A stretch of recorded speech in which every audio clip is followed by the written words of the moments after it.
কালকে আমাদের বাড়িতে আসতে রাত 12টা বেজে গিয়েছিল। তো আলু সিদ্ধ ভাত করে তাই খেয়েই সবাই শুয়ে পড়েছিলাম। প্রচণ্ড কষ্ট হয়েছে। আর এদিকে জল দিতে এসে দরজা ধাক্কাচ্ছে, তো তখন ঘুম ভেঙেছে। ওই যে জলের টাকাটা দিয়ে দিলাম।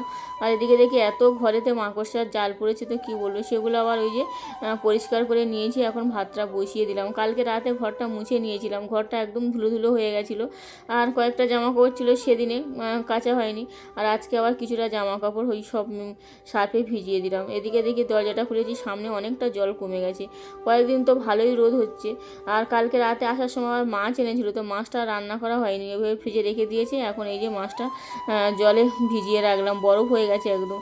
তো এসে এই যে বাসনপত্রগুলো রাতে মাজা হয়নি, তো এখন মেজে নিয়ে মাছটা ভাজতে দিয়েছিলাম, তো মাছ ভাজা হয়ে গেছে। তো কোনো সবজি নেই, শুধু আলু মাছ দিয়ে আজকে তরকারি করবো। আর অল্প উচ্ছে আছে, তো উচ্ছে আলু দিয়ে একটু ভাজা করব। এই যে দুধ দিয়ে গেছে, দুধটা এখন বসিয়ে দিলাম। এদিকে ছোটো মেয়ে বলছে মা ডিম ভাজা করো, তো দুটো ডিম নিয়েছি। তো একটা ডিম একটু লবণ দিয়ে ওই ছোটো মেয়ের জন্য ভাজা করে দিচ্ছি, আর বড়ো মেয়ের জন্য আবার পেঁয়াজ কাঁচা লঙ্কা দিয়ে ডিম ভাজা করে নিলাম।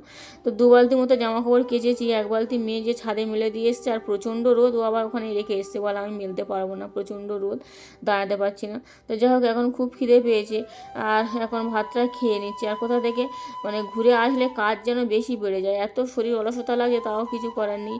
এই যে জামা কাপড়গুলো এখন ছাদে সব মেলে দিচ্ছে, আর কিছু জামা কাপড় ছিল সেগুলো উল্টে ফেলটে দিচ্ছি।